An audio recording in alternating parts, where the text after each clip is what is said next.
Buenas tardes.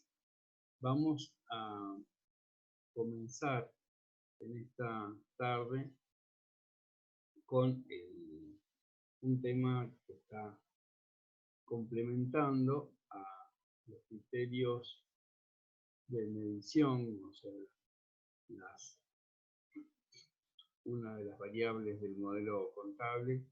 Cuando hablamos de criterios de medición, una de las alternativas y criterios de medición es el de valores corrientes. Habíamos ya analizado o comenzado a analizar el tema de valores históricos, de los cuales han tenido una práctica número 2, y ahora vamos a comenzar con los conceptos que nos van a ayudar a seguir en el práctico 3. Por supuesto, el práctico 3 les va a complementar y les va a ilustrar también este tema de valores corrientes. La medición de los elementos del patrimonio es una tarea, si bien compleja, está determinada y está regulada por distintas normas contables. En el ordenamiento de la norma contable profesional argentina encontramos distintas resoluciones técnicas que se ocupan del tema.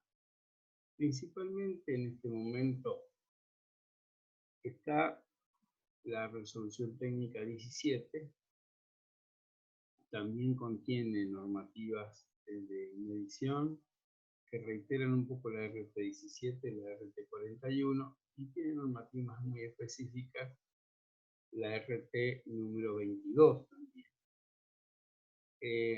Asimismo, hay algunas otras RT que oportunamente les mencionaremos. Por ahora vamos a trabajar con ese esquema. Un primer concepto que se encuentra en la RT16, una vez que ya ha detallado los atributos a los que pueden estar asignados, digamos así, o con los que pueden estar identificadas las mediciones de los distintos elementos del patrimonio, dice lo siguiente en el punto 6.2. En la medición contable de activos y pasivos se deben utilizar los atributos que resulten más adecuados para alcanzar los requisitos de la información contable, y aclara, teniendo en cuenta, ¿qué cosas? El destino más probable de los activos y la intención y posibilidad de cancelar de manera inmediata los pasivos. Esta norma está tratándonos de llevar a identificar qué criterios de medición va a utilizar el modelo contable de acuerdo al destino más probable en el caso de los activos y de acuerdo a la posibilidad de cancelación inmediata en el caso de los pasivos. También nos dice no pierdan en cuenta los requisitos de la información contable. Los requisitos nos pone como énfasis, en el caso de Enrique Fowler, en los contales fundamentales, en el capítulo 6, dice, tenga presente que hay requisitos que usted debe cumplir y deberían ser los que tenga más en cuenta los efectos de cumplir adecuadamente con los mismos. Tenga presente que usted está preparando información contable para la toma de decisiones, por lo tanto, la tarea que usted está desarrollando es una tarea, digamos así, técnica, destinada a generar información acerca del patrimonio para la toma de decisiones y el control de gestión, que es la tarea de la contabilidad. O sea, no hay que perder de vista nunca el tema del destino final de la tarea contable. Por lo tanto, una de las primeras aptitudes o requisitos que debe cumplir esa información es la pertinencia. Es decir, que satisfaga las expectativas, satisfaga las necesidades informativas de los usuarios de la información contable. Por supuesto que si no es pertinente la información no tiene sentido. Eso sería como una especie de verdad de perogrullo.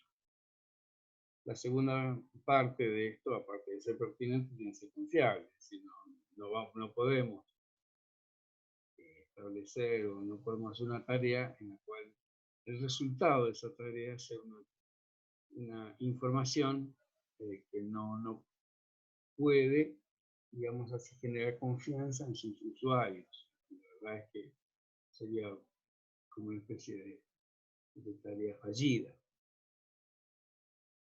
Y recordamos también qué es lo que compone esa confiabilidad, cómo la podemos generar a través de una aproximación a la realidad, o sea, tratar de representar la realidad lo mejor posible, entendiendo que en el fondo muchas veces la realidad no la podemos describir en forma exacta, sino de una forma más aproximada, tratando de que esa aproximación sea la mayor posible. Cumpliendo tres requisitos de sensibilidad, neutralidad e integridad, evidentemente poniendo énfasis en los aspectos económicos, de las transacciones y de los hechos que ocurren y que varían el patrimonio. La neutralidad, es decir, tratando de utilizar las metodologías, los criterios, las mediciones, en este caso, que satisfagan en forma objetiva a las partes, es decir, que las mediciones y las conclusiones a las que se arriben, cualquier persona con la capacidad para ello y teniendo las mismas herramientas, teniendo los mismos elementos y las mismas oportunidades, puedan determinar, obviamente, similares resultados. Esa falta de sesgos de la información para favorecer un interés u otro no debe estar presente. Debe estar presente esa objetividad, si se quiere, en el sentido de presentar la cosa con equidad. Y por último, la integridad, obviamente que no nos quede nada fuera, ningún tipo de información relevante fuera de esa información. Por último, la verificabilidad a través de los elementos que uno utiliza, en este caso la medición, una medición que pueda ser verificable por cualquier tercero con la capacidad suficiente como para decir, miren, ¿cómo evaluaron? ¿Cómo midieron ¿Cómo midieron estos bienes? ¿Cómo vinieron estos créditos? Entonces, acá con este criterio, entonces puedan las mismas personas comprobarlo, verificar. Sin duda, por supuesto, todo esto está siempre bañado con los otros requisitos, pero no perder de vista de que hay limitaciones o restricciones como en todas las actividades de la información, como es la oportunidad, el costo de sus beneficios. Y hay veces que la norma me indica criterios que no pueden ser llevados a cabo, por lo tanto son impracticables.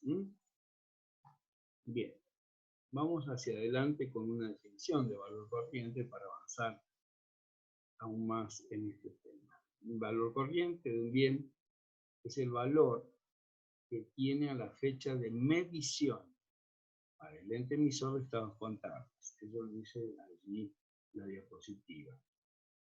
Bien, entonces, es decir que teniendo en cuenta un elemento y un criterio de medición, el valor corriente es el que le asignamos hoy a ese bien. Por más que ese bien hubiese entrado al patrimonio con un valor diferente, cuando queremos asignar el valor del presente, tenemos que aplicar ese nuevo criterio.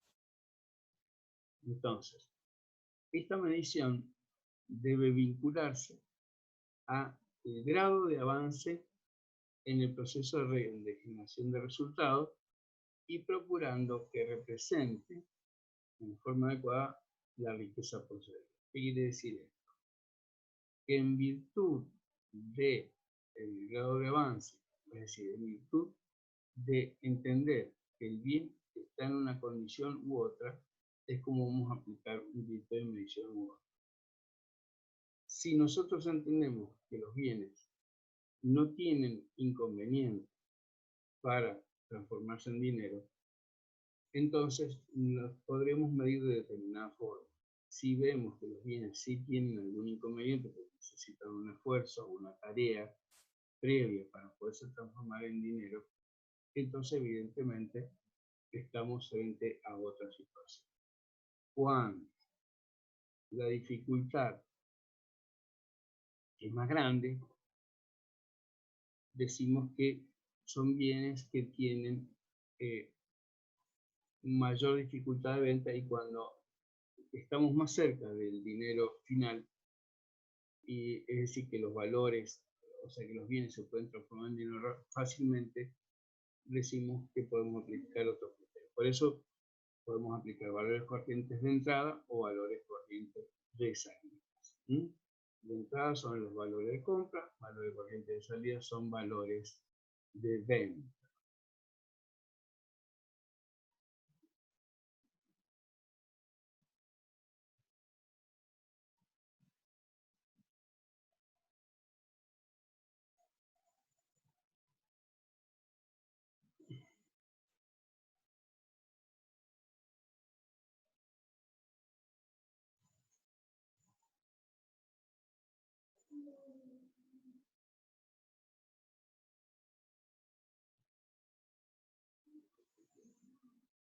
Vamos a ver.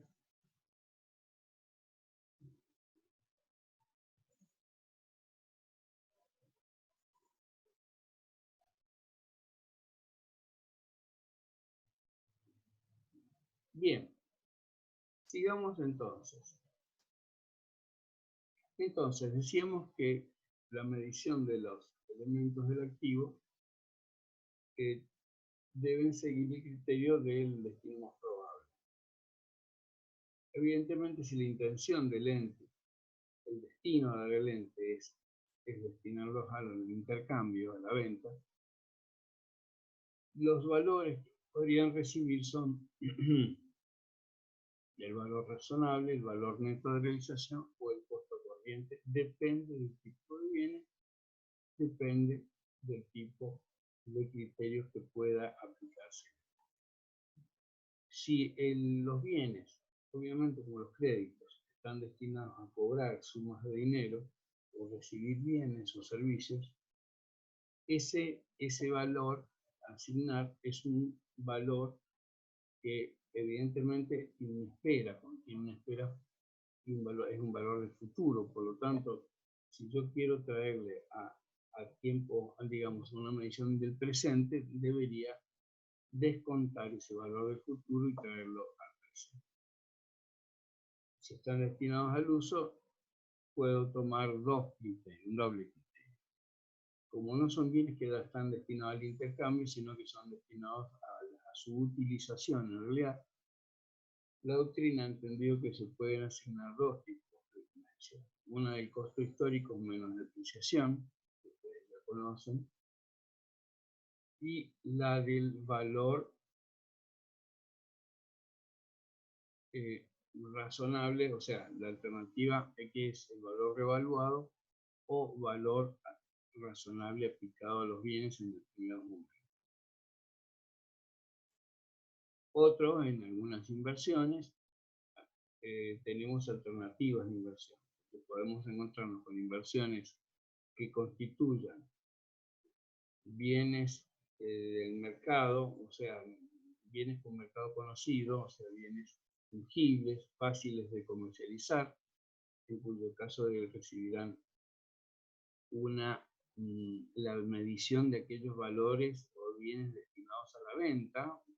En este caso podría ser el valor neto de realización, y en el caso que los bienes están destinados a otras funciones, supone una participación permanente de un ente en otro, que se hace normalmente para integrarse de forma económica, podemos trabajar con el criterio del costo o del valor patrimonial proporcional, y luego vamos a aclarar cuándo es valor patrimonial proporcional y cuándo es costo. La posibilidad de utilización de distintas alternativas del valor razonable. Hay alternativas de medición denominadas valor razonable menos flete, valor razonable menos costo de transacción, valor razonable menos depreciación acumulada. El concepto de valor razonable se encuentra descrito en la RT 17. También se encuentra descrito en el marco conceptual de las normas internacionales. En nuestra normativa argentina vamos a encontrar que para la normativa argentina la definición de valor razonable es el importe por el cual un activo podría ser intercambiado entre partes interesadas y debidamente informadas en una transacción de contado realizada en condiciones de independencia mutua. Es decir, que marca el conocimiento de las partes, la intención de hacer la transacción de las partes y evidentemente en una transacción pagadera en el mismo momento de la entrega de la cosa, o sea, una transacción de contado.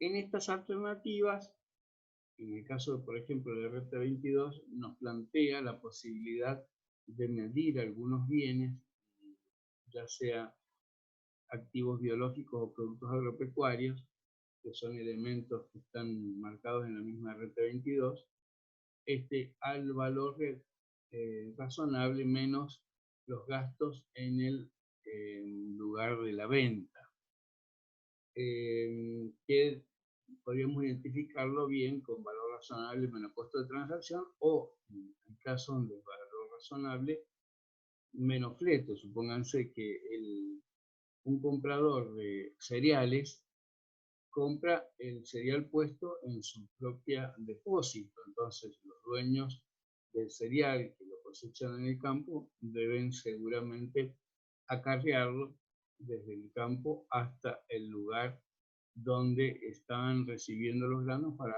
acopiarlos. Entonces, evidentemente, se va a traducir que el precio que paga el comprador va a estar afectado por el valor de los.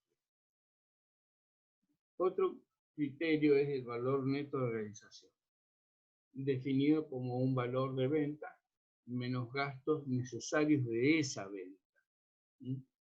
Supónganse que vendo una tenencia accionaria en cotización, y lo tengo que hacer a través de un comisionista de bolsa. Entonces, en esas circunstancias necesito restarle a el valor razonable, al valor de cotización de la acción en el mercado, le tengo que restar el costo que yo tengo de la comisión de quien me hizo esa tarea de vender las acciones. Hay veces que también están grabadas con algún tipo de impuestos. Otro caso también, que es el valor neto de realización proporcional al avance de obra, es el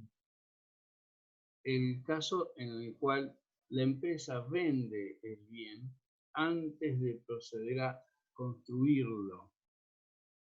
Es el caso de empresas constructoras con los edificios, es el caso de empresas fabricantes de maquinarias y de otros equipos de uso. Antes de comenzar a construirlos, previamente los han convenido con el comprador la venta del bien. Por supuesto, en la medida que va avanzando la construcción del bien que ya está comprometido en venta, es decir, ya no va a haber un esfuerzo de venta porque está vendido, la empresa puede, la constructora puede ir midiendo acorde a cómo avanza la obra o la ejecución de la tarea, puede ir midiendo y reconociendo en cada porcentaje de medición, cuando tengo que presentar información contable, puede ir reconociendo el valor que tiene acumulado del bien hasta ese momento. Ven que luego va a entregar en el futuro, cuando esté terminado, se lo va a entregar al comprador, firmando, consolidando o realizando definitivamente la transacción. Bien, los bienes que se miden por, evidentemente, los valores de salida, son bienes que no requieren esfuerzo de venta. ¿De acuerdo? Entonces, excepto en el caso de los bienes de uso que reciben el valor razonable, o el caso de propiedad de inversión que puede recibir como alternativa el valor neto de realización. Pero evidentemente, en el caso del valor neto de realización de la propiedad de inversión, se tienen que dar ciertas condiciones para su aplicación. Obviamente son propiedades que uno de los destinos posibles que tienen es el destino de venta. Entonces, evidentemente podría estar en esa circunstancia. En el caso de los bienes de uso, es una medición que se hace para actualizar el valor, teniendo en cuenta qué precio tendría en el mercado en ese momento, que es como para identificar esa situación. Obviamente que también al bien se le aplican las depreciaciones ya sufridas por el bien sobre ese mismo valor razonable, por lo tanto un valor neto que tiene, no es ni el valor a nuevo, sino que es un valor, yo casi diría el valor de la calle de ese mismo.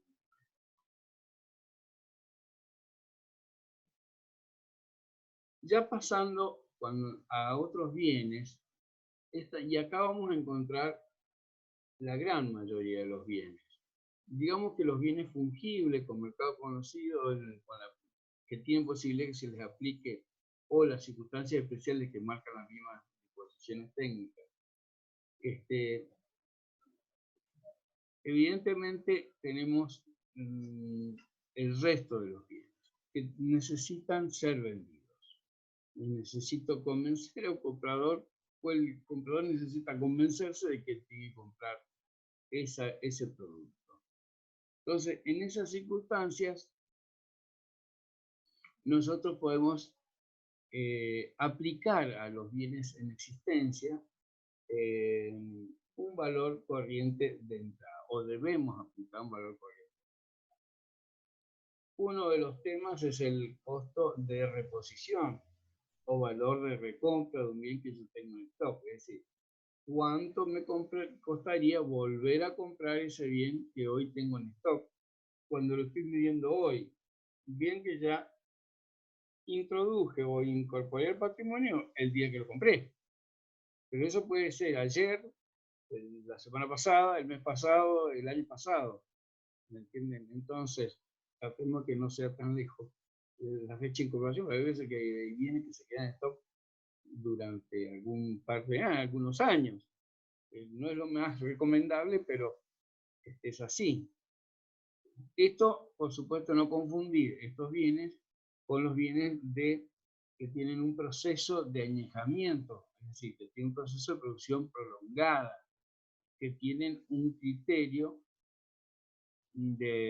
también de asignación de costos que serían más bien identificados con los valores de reproducción, no de recompra. Estos son bienes que se compran para revender en el mismo estado en que se compraron, es decir, son bienes, los bienes de las mercaderías comunes de un stock de bienes de cambio. En eso de eso estamos hablando. Entonces, ¿Cómo conformamos ese costo de reposición? Bueno, está previsto en la RT 17, en el punto 4.3t, se dice claro. ¿Cómo vamos a formar eso? Y nos da 3 alternativas para formar ese costo de reposición. Ya lo vamos a volver sobre el concepto en una oportunidad de ver el rubro de bienes de cambio seguramente. Entonces allí vamos a trabajar sobre el costo de reposición. Entonces, ¿cómo se integra? Se integra acumulando todos los conceptos que integraron su costo original, todo expresado en costo de reposición. Sí, yo tengo que volver a comprar la mercadería, el producto A, que me costó 100 pesos anteriormente, pero hoy en día vale de contado 102 pesos, más el flete, y termina dándome 105 pesos. Lo que yo tenía en 100 pesos lo tengo que transformar en 105 pesos. Esto ya lo han visto ustedes en el caso de la medición de las existencias finales de bienes de cambio cuando vimos el sistema de inventario permanente, por ejemplo, o cuando vimos el sistema de desdoblado, o sea, método por diferencia de inventario, y hacíamos una medición de reposición, pero donde más claro se veía el cambio de valores era cuando teníamos que medirlo al cierre del ejercicio al costo de reposición. Bien, esto es hacer el costo de reposición. Incorporarle todos los valores que conforman el costo de adquisición en términos de reposición del momento en que estoy midiendo, que en este caso sería un cierre de ejercicio.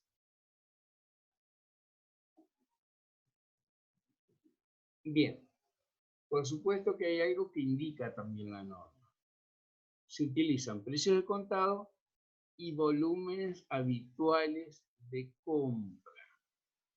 Eso es lo que se utiliza. Por lo tanto, estamos en esa situación. Recuerden que el volumen, muchas veces de adquisición, genera la necesidad de, o la posibilidad, perdón, de obtener algún descuento. Si yo paso determinadas cantidades de lo que estoy comprando, puedo obtener un mejor precio. Entonces, evidentemente, ahí obtengo esa bonificación. Nosotros llamamos bonificación a ese, digamos así, entre comillas, descuento, que no es descuento, porque la palabra descuento lo aplicamos netamente a lo financiero, por lo menos en la jerga contable. En lo que es descuentos de tipo comercial, por volumen o por alguna razón comercial de vinculación o de fidelización de clientes, etcétera, eso le llamamos bonificación. Por lo tanto, la norma me dice acorde a los volúmenes habituales de compra, porque de pronto podemos estar dentro de un criterio, de un valor de bonificaciones que debemos considerar. Y siempre, por supuesto, son precios de contado, no precios financiados. Bien.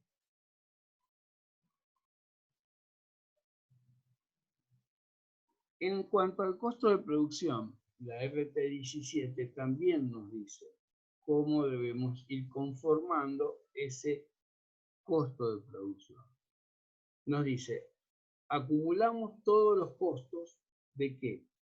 De lo que vamos a transformar, la materia prima o los insumos que necesitamos para esas materias primas. Hay veces que, bueno, muchas veces es difícil la separación de lo que es materia prima e insumo, pero bueno, muchas veces decimos, bueno, la materia prima es lo que hace el producto principal. Supongan que vamos a hacer vino.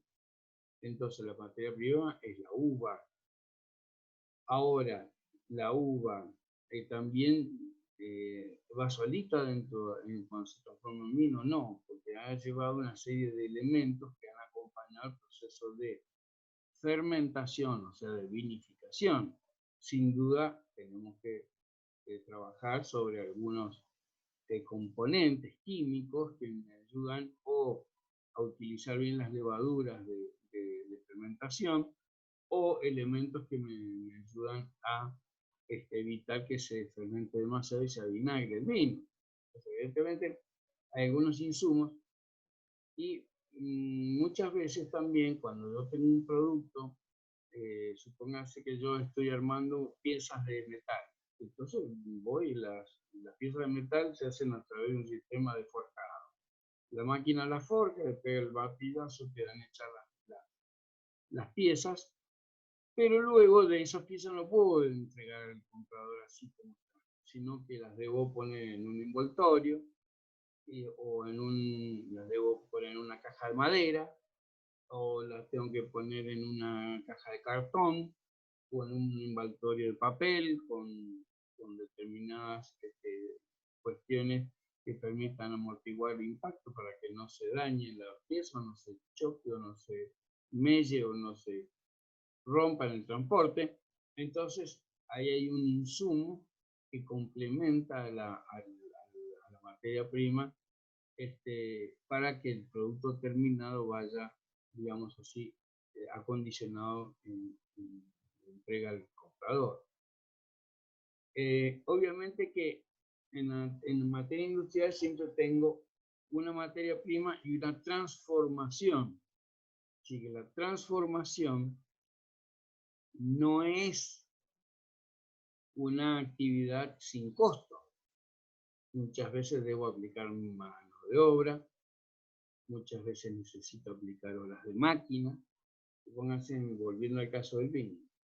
Yo llevo la uva, pero ¿qué hay ahí en la bodega? Hay una máquina que primero está en el lagar, donde se descarga la uva, y esa máquina es una máquina que va moliendo toda la uva que llega, y hay otra máquina que la acompaña luego, que es una máquina que separa la estructura del racimo, y eso se llama escobajo, de los granitos. Los granitos los manda a fermentación a una pileta y las estructuras del racimo los manda a otro lado, que normalmente a un lugar donde se produce una acumulación de esos desperdicios que luego se...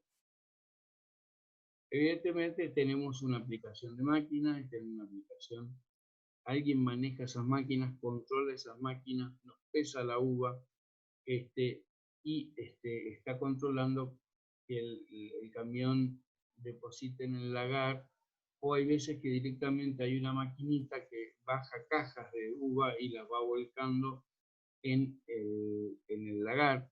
En fin, depende del método que tenga la bodega en cuestión, pero hay una aplicación de mano de obra y de maquinaria cuyos costos de funcionamiento deben ser necesariamente aclarados o identificados en el proceso de costos.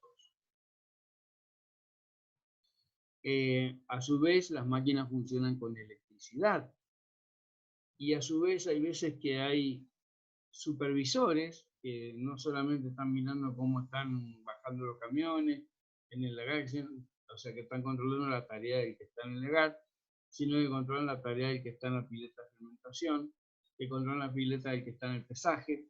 Entonces, hay tareas de supervisión que afectan al proceso productivo, pero que no son directamente asignables a ese producto en particular.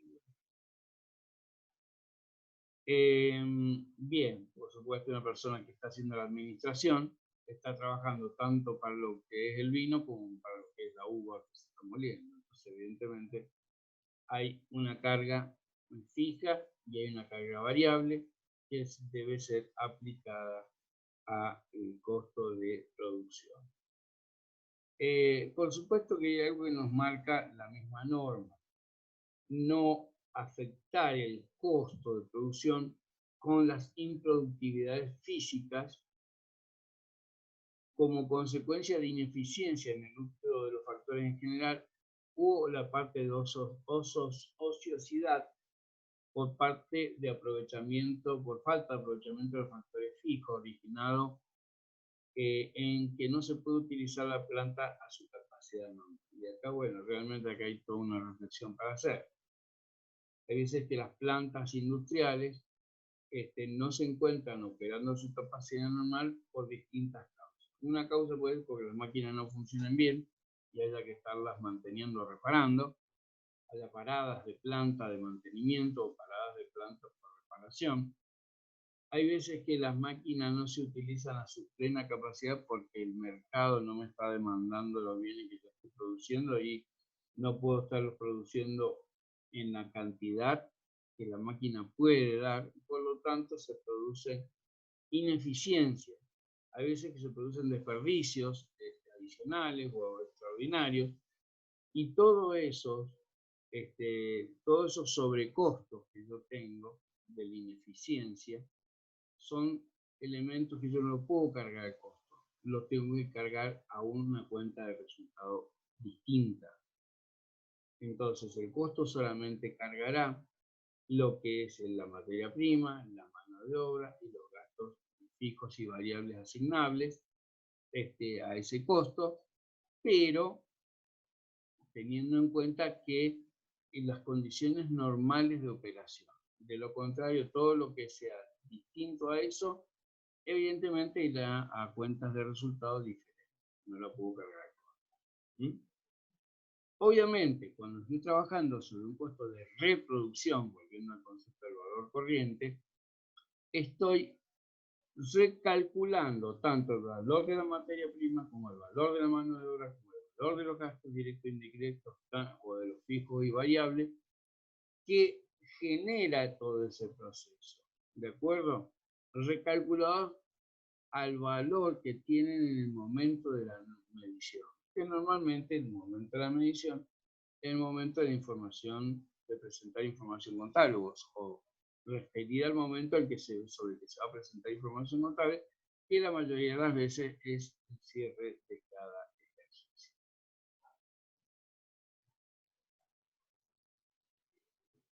Bien,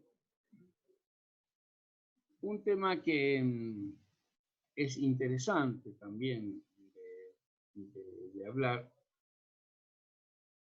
es el valor descontado, pero lo vamos a dejar para el próximo archivo.